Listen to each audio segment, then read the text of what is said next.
प्यारे साथियों, नमस्कार, स्वागत, आभार, अभिनंदन, प्रणाम आप सभी का आपके अपने पसंदीदा प्लेटफॉर्म और बिहार बोर्ड के नंबर 1 क्वालिटी एजुकेशन देने वाला एकमात्र platform Bihar board science Vidyakul. प्यारे साथियों, एक बार सेशन को ज्यादा से ज्यादा अपने दोस्तों, साथियों, मित्रों को शेयर कर दीजिए।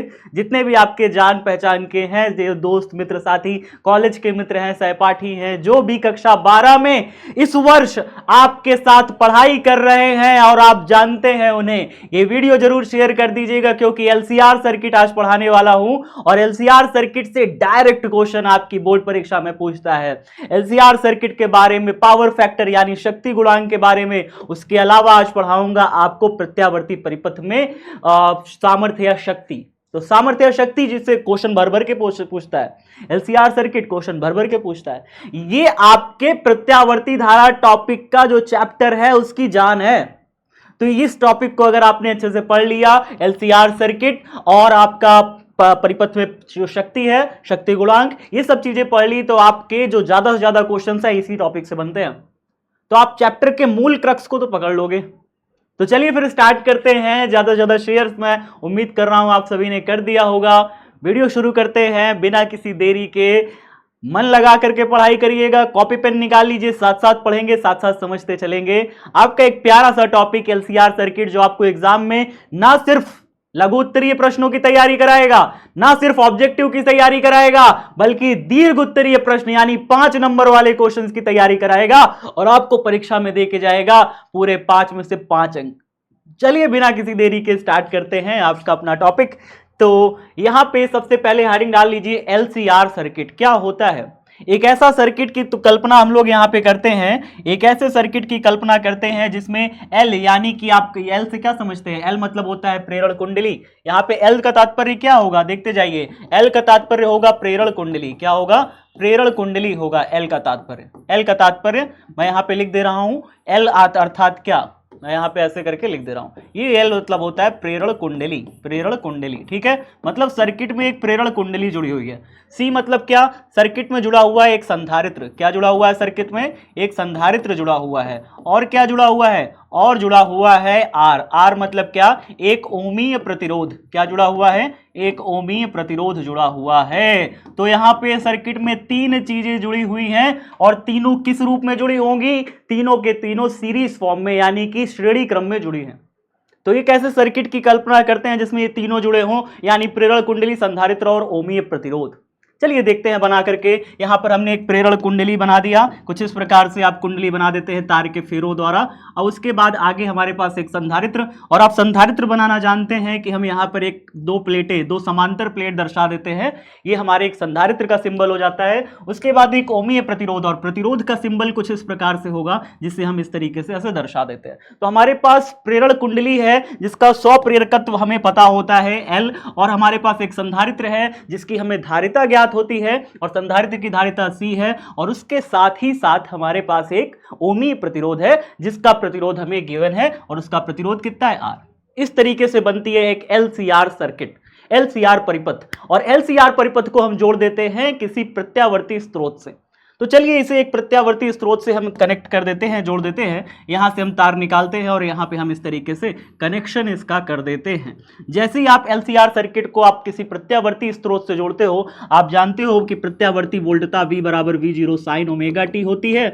और इसके बाद यहां से धारा जैसे ही आप जोड़ते हो, आपको प्रत्यावर्ती धारा प्रत्यावर्ती स्रोत से प्राप्त होने लगती है। प्रत्यावर्ती स्रोत से निकलती है एक प्रकार की प्रत्यावर्ती धारा, और ये प्रत्यावर्ती धारा यहां से चलती है कुछ इस प्रकार से आगे बढ़ते हुए। यहां से आगे बढ़ते हुए पहले जाती है धारा हमारी इस कुंडली के सिरों पर, इस कुंडली पर धारा जाती है।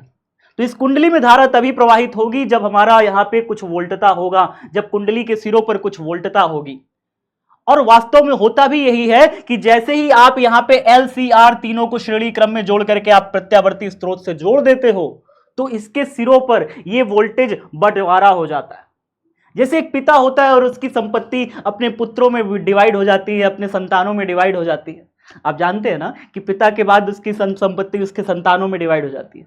वैसे ही उसी प्रकार से ही यहां पे जितना भी प्रत्यावर्ती वोल्टता होती है, इसमें तीन चीजें हैं, परिपथ में तीन अवयव है, तीनों अवयवों में बराबर बराबर, मतलब बराबर क्या, कुछ कुछ हिस्सा तीनों में बंटवारा हो जाता है। लेट्स से कि हम यहां पे ये कह रहे हैं कि इसके सिरों पर जो भी वोल्टता स्थापित हो रही है, ये हमारी कुंडली के सिरों पर, उसको हम नाम दे देते हैं VL, और जो संधारित्र के सिरों पर वोल्टता होती है उसे VC नाम दे देते हैं, और जो प्रतिरोध के सिरों पर वोल्टता होती है हम उसे VR नाम दे देते हैं। इस तरीके से कुछ कुछ वोल्टता तीनों के सिरों पर अलग अलग अलग अलग बढ़ गई। कौन सी वोल्टता बढ़ी थी? ये वोल्टता V बराबर V0 साइन ओमेगा टी के ही तीन हिस्से हो गए, 1 2 3, तीनों अलग अलग अवयव, तीनों अलग अलग कंपोनेंट्स में कुछ कुछ वोल्टता आ गई है। चलिए अब देखते हैं आगे कि भाई साहब अब आगे कैसे हो। अब आगे हम लोग यहाँ पे घूर्णी सदिश की मदद लेकर के परिणामी वोल्टता का व्यंजक निकालते हैं। घूर्णी सदिश की मदद कैसे लेते हैं, यहां पे ध्यान से देखिएगा तो आप बहुत ही अच्छे से समझ पाइएगा। पहले तो आप ये देखिए कि धारा जब इस कुंडली में प्रवाहित होती है तो कुंडली के सिरों पर जो आपका वोल्टता है इस धारा के साथ कितने कला में अग्रगामी या पश्चगामी होगा। पिछली क्लास में मैंने आपको पढ़ा दिया था पूरा का पूरा कंसेप्ट, जिसमें मैंने आपको बताया था कि अगर यहां पे धारा आप इस तरीके से बनाएंगे, धारा की दिशा इधर बनाएंगे, तो आप यहां पे जो कुंडली के सिरों पर वोल्टता VL दर्शा रहे हैं, हमेशा आपने देखा था कि कुंडली के सिरों पर जो वोल्टता होती है हमेशा धारा से कैसी होती है, धारा से ऑलवेज ये 90 डिग्री अग्रगामी चलती है। तो कुंडली के सिरों पर जो भी वोल्टता आएगी प्यारे साथियों, वो कैसी होगी, धारा से 90 डिग्री अग्रगामी होगी, यानी ये हमारा क्या हो जाएगा, ये हमारा VL हो जाएगा। तो अगर धारा की दिशा इधर है तो इससे 90 डिग्री अग्रगामी हमेशा कुंडली के सिरों पर वोल्टता होगी, हमेशा 90 डिग्री कला में अग्रगामी होगी। ठीक है, याद रखिएगा। अच्छा आगे यहां पे देखिए, जब ये धारा इसमें से होकर के इस वाले हिस्से में जाती है यानी कि संधारित्र में जाती है, तो संधारित्र के सिरों पर जो वोल्टता है VC, संधारित्र के सिरों पर जो वोल्टता VC आई है वास्तव में वो धारा के साथ कला में 90 डिग्री पीछे चलती है। आपको ये बात पिछली क्लास में मैंने समझा रखी थी, प्रूफ कर रखी थी कि संधारित्र के सिरों पर जो भी वोल्टता जाती है वो धारा के साथ 90 डिग्री पश्चगामी होती है, यानी कुछ इस प्रकार से होगी, कुछ इस प्रकार से। तो संधारित्र के सिरों पर जो वोल्टता आएगी वो कुछ इस प्रकार से नीचे की तरफ आएगी और यहां पे इसका इस तरीके से ऐसे बनाएगी, ठीक है, कुछ इस प्रकार से। तो ये हमारा हो गया VC हो गया। VC और धारा के साथ हमेशा 90 डिग्री पीछे का रिलेशन होता है, यानी कुंडली के मतलब यहाँ पे संधारित्र में जो भी धारा जाती है वो संधारित्र के सिरों पर जो भी वोल्टता होगी उससे हमेशा 90 डिग्री आगे चलेगी। देखिए यहाँ पे संधारित्र के सिरों की जो वोल्टता है VC वो कैसे है, वो धारा से पीछे है, धारा से पीछे है, यानी धारा कैसी होगी, धारा आगे चल रही है 90 डिग्री। ठीक है, चलिए अब अगर यही धारा आई हमारी इस प्रतिरोध से होकर के गुजर जाए, इस प्रतिरोध से होकर के गुजर जाए, तो प्रतिरोध के सिरों पर जो वोल्टता है VR, प्रतिरोध के सिरों पर वोल्टता है VR, तो वो धारा की दिशा में होता है समान कला में। ये मैंने आपको पिछली क्लास में बताया था कि अगर कोई भी परिपथ में, किसी भी प्रत्यावर्ती परिपथ में अगर कोई प्रतिरोध जुड़ा होता है तो प्रतिरोध में जो धारा प्रवाहित होती है, प्रतिरोध के सिरों पर जो वोल्टता होती है, दोनों समान कला में होते हैं। दोनों किस कला में होते हैं, समान कला में होते हैं। तो ये बहुत ही अच्छी बात है कि धारा के साथ समान कला में कौन होगा, प्रतिरोध के सिरों पर आरोपित वोल्टता, जो कि है हमारा क्या, VR है। चलिए देख लेते हैं इसको किस प्रकार से बनाना है। तो इसको बनाओगे आप इस तरीके से, तो VR की डायरेक्शन आपने दिखा दी, ये हो गई हमारा VR की डायरेक्शन। इतनी सारी चीजें आपने बता दी। अब आपको अगर कोई 3 नंबर दिए जाए, लेट से आपके पास 3 नंबर दिए जाए, 3 नंबर मतलब कि कुछ ऐसा आपके पास सिस्टम दिया जाए कि आपके पास 3 दिया जाए, 4 दिया जाए और 5 दिया जाए, तो आप कहते हो कि इन तीनों को जोड़ने के लिए आप कैसा मेथड इस्तेमाल करते हो। अगर मैं किसी छोटे बच्चे को मैं ये नंबर दूंगा 3 नंबर, आप तो बड़े बच्चे हो, आप जानते हो इसे जोड़ने का तरीका, आप सीधा एक लाइन में जोड़ सकते हो। लेकिन अगर किसी छोटे बच्चे को दिया जाए, वो पहले क्या करेगा, 4 और 3 इनको जोड़ेगा, इन 2 नंबरों को जोड़ेगा, 4 और 3 7 करेगा, और फिर 7 के साथ ये जो बचा हुआ है ना इसको जोड़ेगा, 5 जोड़ेगा, फिर 7 और 5 कितना हो जाएगा, जल्दी से एक बार कमेंट बॉक्स में बताइए, 12 हो जाएगा। तो सिंपल है ना, है ना। तो भाई साहब यहाँ पे इतना हमारे पास ये फाइनल मिलेगा, ये परिणामी मिलेगा, ये क्या मिलेगा, परिणामी मिलेगा, ये परिणामी आ गया भाई, परिणामी आ गया। ठीक है, तो परिणामी अगर मुझे चाहिए, मुझे रिजल्ट चाहिए, तो पहले अगर 3 चीजें हैं तो पहले उनमें से 2 चीजें हल करनी है, फिर तीसरी चीज को उसके साथ निकालनी है, फिर इन दोनों चीजों को हल करके मुझे फाइनल आंसर लाना है। इसी प्रकार से यहां पे भी आप देखोगे तो 3 चीजें, एक है VL, एक है VC, एक है VR। तो सबसे पहले आपको इन दोनों को सॉल्व करना है, जो रिजल्ट आएगा उसके साथ इस VR को सॉल्व करना है, और फिर उसके बाद फाइनल आंसर आपको मिलेगा। तो चलिए फिर देख लेते हैं। हमारे पास VL की डायरेक्शन ऊपर है, VC की डायरेक्शन नीचे है। अब आप कल्पना करिए, कुछ एक ऐसे बॉक्स की कल्पना करिए जिस पर ऊपर की तरफ 5 न्यूटन का बल लग रहा हो और नीचे की तरफ लग रहा हो 4 न्यूटन का बल। अब बताइए बॉक्स पर परिणामी बल किधर लगेगा और कितना लगेगा। तो आप कहोगे सर बॉक्स पर जो परिणामी बल होगा ना वो 5 - 4 यानी कि 5 - 4 यानी कि 1 न्यूटन का परिणामी बल लगेगा और उसकी दिशा होगी ऊपर की तरफ। किधर होगी? जो बड़ा है उसकी दिशा में परिणामी की दिशा होगी। 1 न्यूटन जो आया उसकी डायरेक्शन किधर होगी? जो बड़ा है उसकी डायरेक्शन में होगी।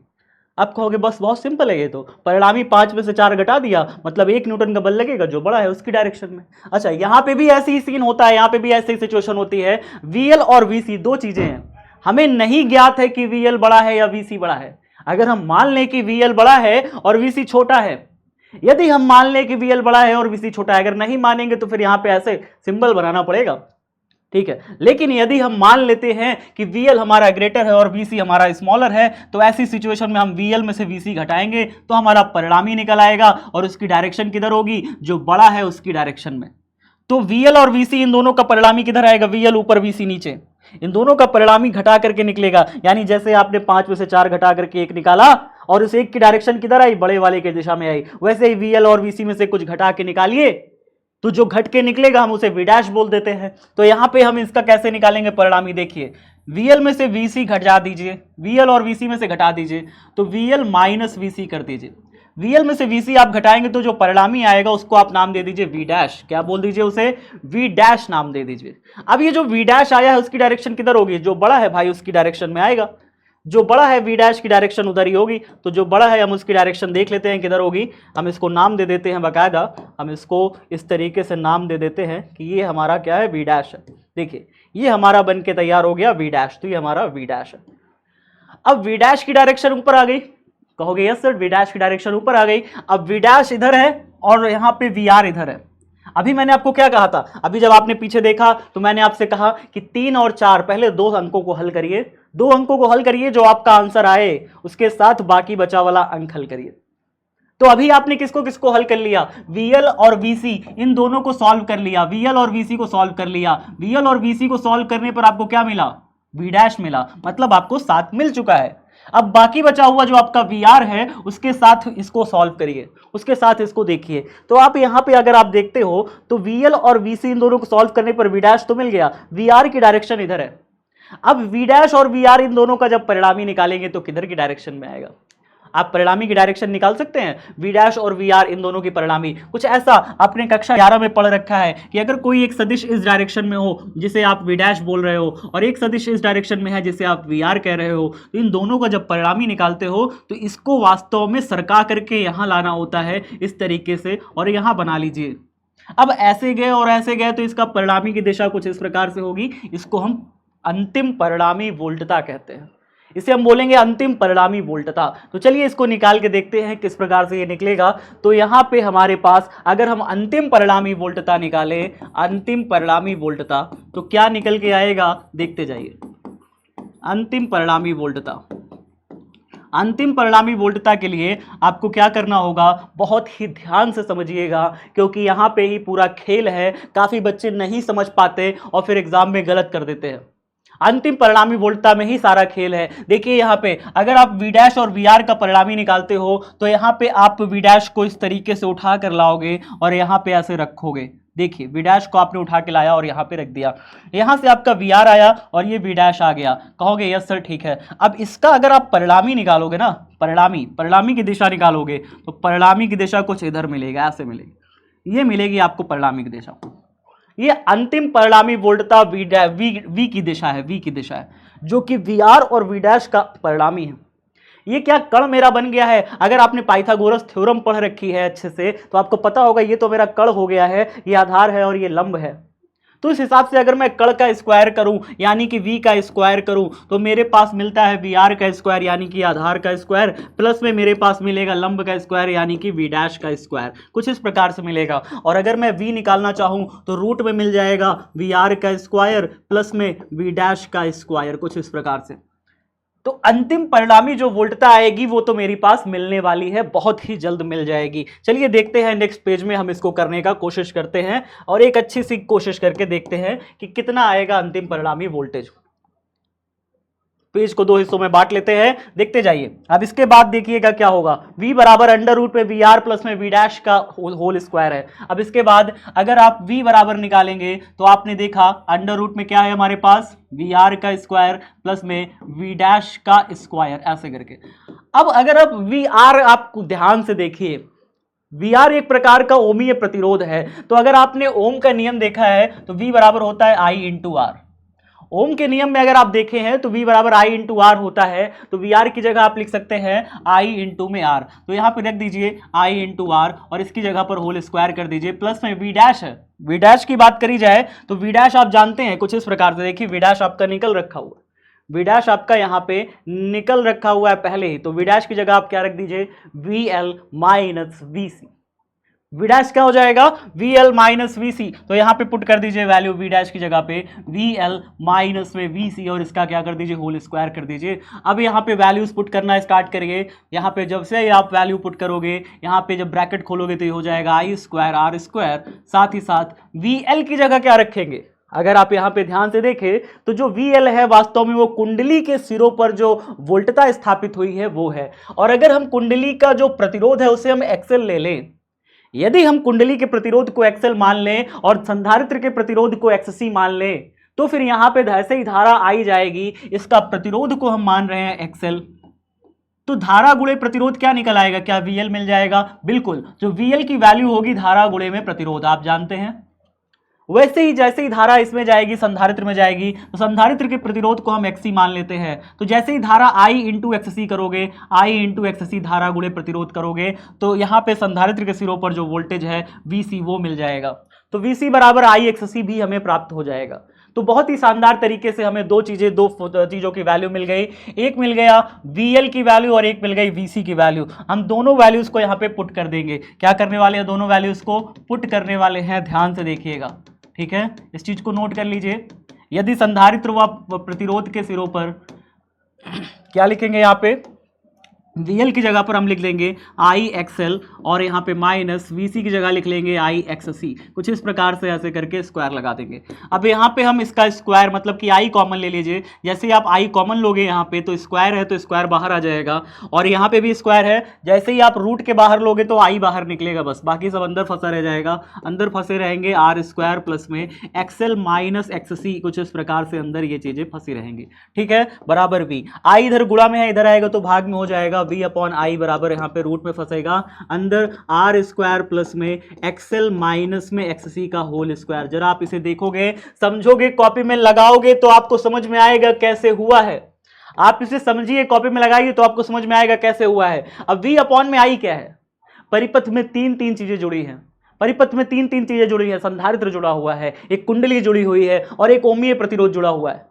जब परिपथ में तीन चीजें जुड़ी हुई हैं तो तीनों प्रत्यावर्ती धारा के मार्ग में बाधा पैदा करेंगी, तीनों की तीनों रुकावट पैदा करेंगी, और इसी रुकावट को कहते हैं परिपथ का कुल प्रतिबाधा या परिपथ का कुल प्रतिरोध, जिसे हम इंपीडेंस या प्रतिबाधा कहते हैं। क्या कहते हैं, इंपीडेंस या प्रतिबाधा कहते हैं। तो यहां पे तीन चीजें जुड़ी हुई हैं, कौन कौन सी, संधारित्र जुड़ा हुआ है, प्रतिरोध जुड़ा है और ओमीय प्रतिरोध और कुंडली जुड़ी हुई है। ये भी कुछ प्रतिरोध उत्पन्न करता है, ये भी कुछ प्रतिरोध, ये भी कुछ प्रतिरोध, सारे प्रतिरोध मिल करके जितना टोटल नेट प्रतिरोध होता है उसे हम कहते हैं परिपथ की प्रतिबाधा। क्या कहते हैं, परिपथ की LCR सर्किट की प्रतिबाधा कहते हैं। तो चलिए फिर LCR सर्किट की प्रतिबाधा निकाल लेते हैं, जो कि V अपॉन आई के बराबर होती है।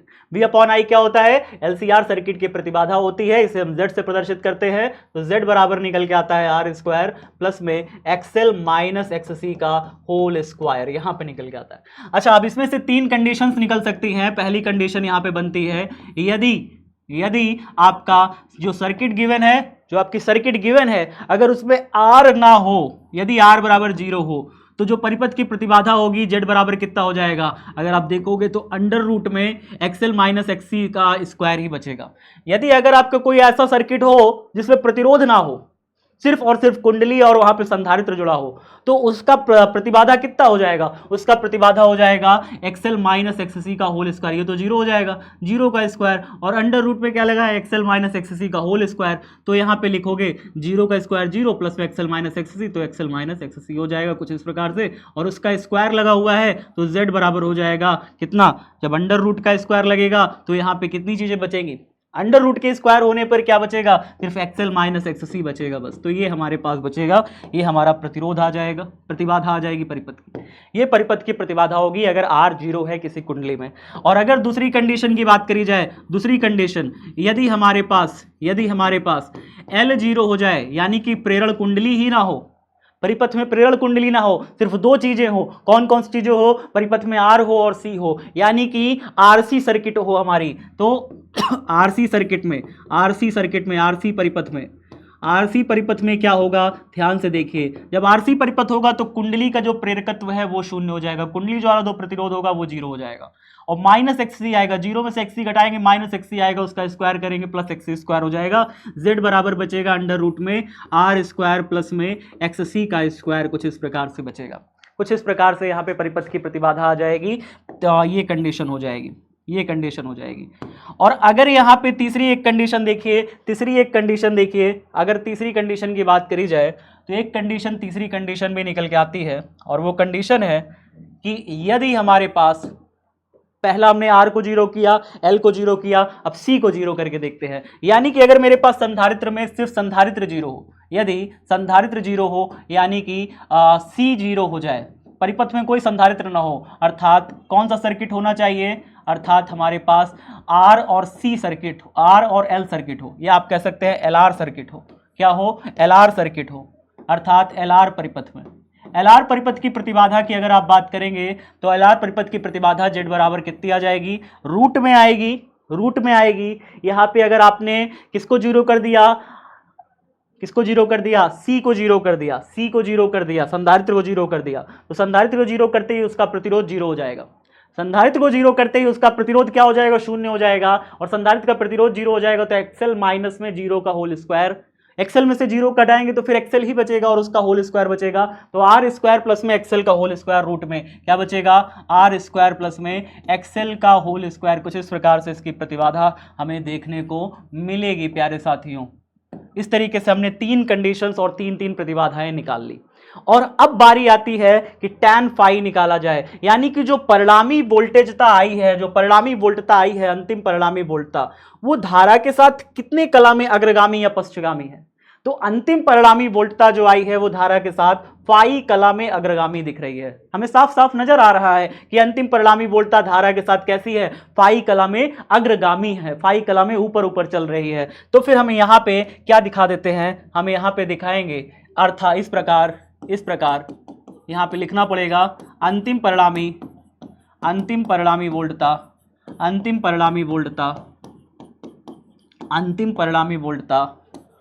फाई कला में धारा से अग्रगामी है, फाई कला में धारा से अग्रगामी है, धारा से क्या है, आगे चल रही है, कैसे चल रही है, आगे चल रही है, अग्रगामी है। और अगर ये फाई कला में अग्रगामी चल रही है तो tan फाई लिखेंगे, आप वहां पे क्या लिखेंगे, tan फाई लिखेंगे।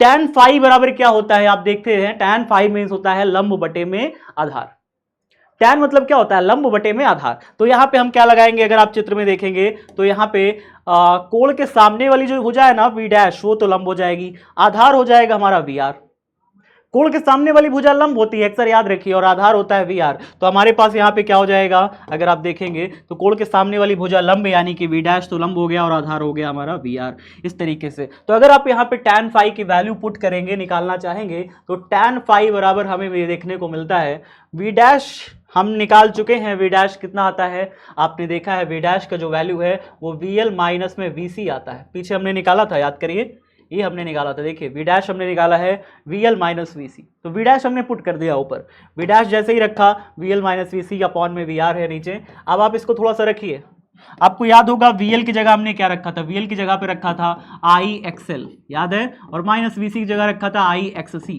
और बटे में यहाँ पे VR की जगह रखा था IR। ये तीनों चीजें अगर आपको याद है तो फिर वैल्यू पुट कर दीजिए, बड़े आसानी से आप काट दोगे। आई कॉमन ले लीजिए, आई कॉमन लेकर के नीचे वाले आई से कैंसिल हो जाएगा, तो ऊपर एक्सएल माइनस में एक्सी बचेगा और नीचे क्या बचेगा, आर बचेगा। यहाँ से आप आई कॉमन लेंगे, आई बाहर निकल आएगा, नीचे वाले आई से कट जाएगा। ठीक है, तो क्या बनेगा हमारे पास, tan फाई बराबर हमारे पास बन गया एक्सएल माइनस में एक्ससी अपॉन में आर, ये हमारे पास बन करके आता है। चलिए, तो यहाँ तक हमने चीज़ों को अच्छे से समझ लिया, जान लिया है। यहाँ तक हमने चीज़ों को अच्छे से समझ लिया और जान लिया है। चलिए, इतनी बातें तो हमने क्लियर कर ली। अच्छा, अब बारी आती है कि इससे कैसे न्यूमेरिकल बनते हैं, कैसे क्वेश्चन पूछता है वो देखिए। तो कैसे क्वेश्चन पूछता है, यहाँ पे देख लीजिए, एक स्रोत के विद्युत वाहक बल का समीकरण दिया हुआ है, V बराबर 250 साइन 100 पाई टी है। एक परिपथ में L का वैल्यू दिया है, संधारित्र C का मान दिया हुआ है, परिपथ में R का मान दिया हुआ है, ज्ञात कीजिए। देखिए क्या क्या दिया है, तो सबसे पहले लिख लीजिए दिया है, सबसे पहले लिख लीजिए दिया है, और हमें क्या क्या चीजें गिवन है उसे देखिए। पहला चीज, हमें एक वोल्टता का समीकरण दिया हुआ है, V बराबर 250 और कितना दिया हुआ है, sign 100 pi T, 100 pi T, इतनी चीजें हमें दी हैं।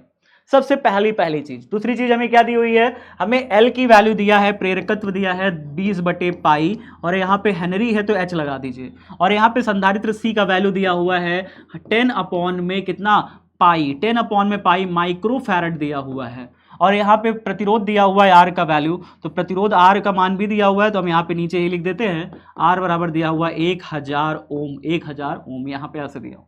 इतनी सारी चीजें हमें गिवन है। आगे क्या कह रहा है, ज्ञात कीजिए वोल्टता का शिखर मान, वोल्टेज का शिखर मान। यहाँ पे अगर आप इस दिए गए समीकरण की तुलना, इस दिए गए समीकरण की तुलना V बराबर V0 साइन ओमेगा टी से कर दें, आप जानते हैं V बराबर V0 साइन ओमेगा टी से अगर मैं इस इक्वेशन की तुलना कर दूंगा तो तुरंत मुझे वैल्यू मिल जाएगी। तो चलिए तुलना करके निकाल देते हैं। हमारे पास V बराबर दिया है 250 और कितना दिया हुआ है, sign 100 pi T, sign 100 pi T, इतनी चीजें हमें गिवन है। तो चलिए हम यहाँ पे चीजों को निकालना शुरू करते हैं।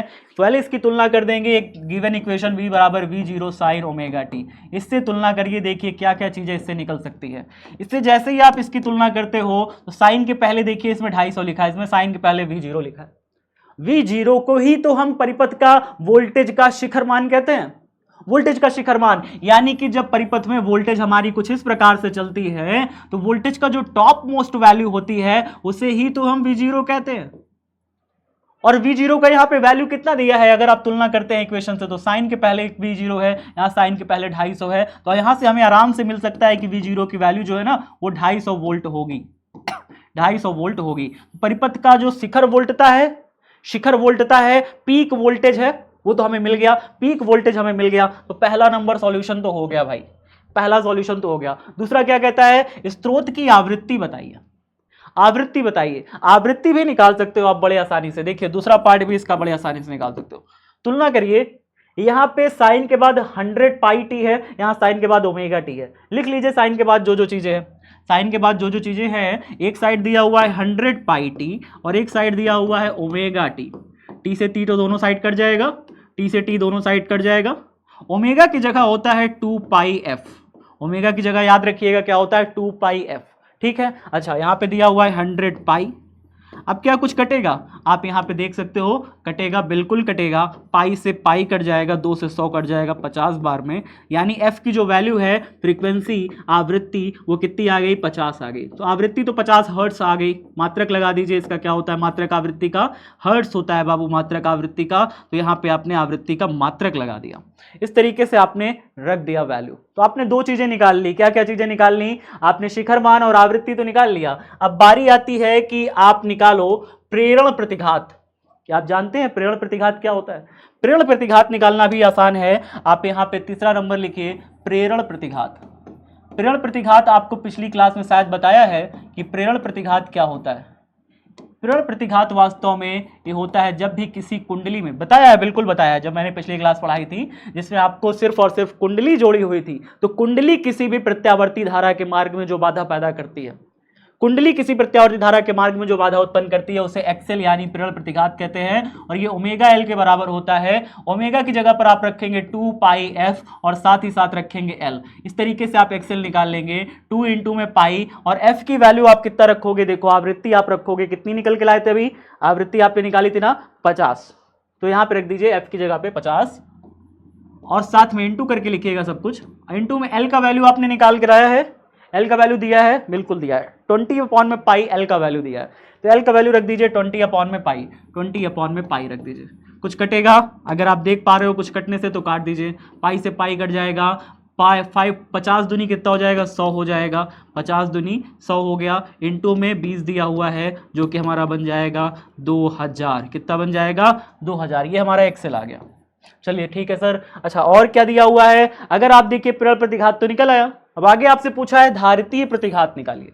धारितीय प्रतिघात चौथा पॉइंट पूछा हुआ है निकालने के लिए, तो चौथा पॉइंट धारितीय प्रतिघात यहां से कैसे निकालेंगे, धारितीय प्रतिघात के लिए चौथा नंबर डालिए, धारितीय प्रतिघात।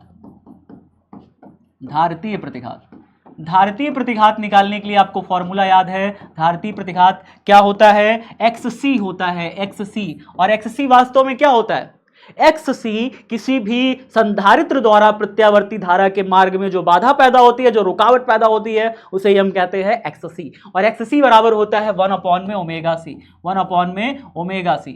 ओमेगा की वैल्यू कितनी होती है 2 पाई f, और साथ ही साथ होता है C, ये हो गया, तो 2 पाई f की वैल्यू देखिए 2 इंटू में पाई इंटू में f जो है फ्रीक्वेंसी, वो तो 50 आ गई, और C की वैल्यू हमें पता है, C की वैल्यू कितनी दिया है, अगर आप देखें C की वैल्यू तो 10 अपॉन में पाई, माइक्रो फैरेड में है 10 की घात -6 फैरेड, तो यहाँ पे लिखेंगे सॉल्व करते समय, तो यहाँ पे कितना दिया है, एक मिनट कितना दिया था जी, 10 अपॉन में पाई माइक्रो फैरेड, तो रख देते हैं यहाँ पे C की जगह 10 अपॉन में पाई, और यहाँ पे माइक्रो फैरेड है यानी 10 की घात -6 फैरेड है, -6 ऊपर चला जाएगा तो आप जानते हो +6 बन जाएगा, यानी 1 2 3 4 5 6 इस तरीके से बना लीजिए, -6 ऊपर चला गया, ठीक है, +6 बन गया, पाई से पाई कट गया, नीचे क्या बचा हुआ है 2 गुणे 50 गुणे 10 ऐसे बचा हुआ है। अब इससे इसको काट दीजिए, इससे इसको काट दीजिए, 5 2 जा 10 हो जाएगा, फिर एक 0 काट दीजिए, तो ऊपर बचेगा 1000, यानी आपकी जो XC आएगी ना वो आपकी आ जाएगी 1000, और इसका मात्रक भी ओम होता है, मात्रक मत भूलिएगा, सबके सब प्रतिरोध ही हैं, ये भी प्रतिरोध है, तो इसका मात्रक भी ओम होगा, ओम होगा, सॉरी ओम होगा, इसका मात्रक भी ओम होगा, इसका मात्रक भी ओम होगा, और तीनों का मात्रक क्या होगा, ओम होगा। चलिए अब लास्ट एक देख लेते हैं, अब लास्ट में पूछ रहा है परिपथ की प्रतिबाधा बताइए, प्रतिबाधा पूछ रहा है, और सर्किट कौन सा है, सर्किट है LCR सर्किट, L भी दिया है, C भी दिया है, R भी दिया है। LCR सर्किट की प्रतिबाधा आपने पीछे अभी देखिए फॉर्मूला निकाल लिया, फॉर्मूला निकाला LCR सर्किट का, जब प्रतिबाधा का फॉर्मूला होता है वो होता है ये, तो LCR सर्किट के प्रतिबाधा का सूत्र ये है, जिसमें L भी है, C भी है और R भी है, तो यहां से हम निकालने वाले हैं परिपथ की प्रतिबाधा, और परिपथ की प्रतिबाधा का जो फॉर्मूला आएगा यहां से वो क्या आ जाएगा, देखते जाइए, तो यहां पे लिख लीजिए एक मिनट, परिपथ की प्रतिबाधा, परिपथ की प्रतिबाधा, प्रतिबाधा का अगर आप सूत्र लिखिएगा तो सूत्र कितना आ जाएगा बताइए, सूत्र आ जाएगा Z बराबर अंडर रूट में R का स्क्वायर प्लस में XL माइनस में XC का होल स्क्वायर, इसको कर दीजिए ऐसे करके। अब यहाँ पे देखिए R का स्क्वायर, R की वैल्यू कितना दिया है मुझे, ध्यान से देखिए R का वैल्यू मुझे कुछ दिया है, हाँ 1000 ओम दिया है, 1000 ओम का स्क्वायर कर दिए, 1000 में कितने जीरो हैं भाई, 1000 में है 10 की घाते 3, तो 10 की घाते 3 का स्क्वायर करोगे 10 की घाते 6 हो जाएगा, ठीक है, प्लस में XL माइनस XC, देखिए XL की वैल्यू कितना दिया है, XL दिया है 2000, XC कितना आया है 1000, तो यहाँ पे क्या करना है XL माइनस XC करना है, यानी 2000 में से 1000 घटाना है, 2000 में से 1000 घटाइएगा तो 1000 आएगा, यानी 10 की घाते 3, और 10 की घाते 3 का स्क्वायर करोगे 10 की घाते 6, अब 10 की घाते 6 प्लस 10 की घाते 6 कितना हो जाएगा, 2 गुणे 10 की घाते 6 हो जाएगा, 2 गुणे 10 की घाते 6, अब 2 गुणे 10 की घाते 6 है तो यहाँ पे तो अंडर रूट 2 आएगा, इनटू में क्या मिलेगा 10 की घाते 6 का 1/2 करोगे, यानी 10 की घाते 3 आपका आंसर आएगा, ठीक है। अंडर रूट 2 का वैल्यू जानते हो आप कितना होता है 1.414 होता है, इनटू में 10 की घाते 3 आपका आंसर आ जाएगा, जो कि फाइनल आंसर 10 की घाते 3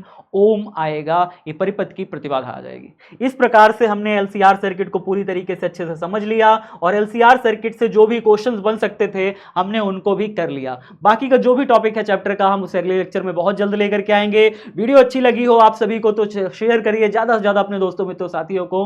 परिपथ में शक्ति गुणांक वगैरह जितने भी टॉपिक बचे हुए हैं, चौक कुंडली, वाटहीन धारा, ये सब कुछ अगले टॉपिक में लेकर के आने वाला हूँ। शेयर करते रहिए, बहुत जल्द आपको नया टॉपिक यानी कि नया जो इस चैप्टर में इंपॉर्टेंट टॉपिक्स है उनको लेकर के और इसके ऑब्जेक्टिव क्वेश्चंस लेकर के आने वाला हूं बहुत जल्दी से।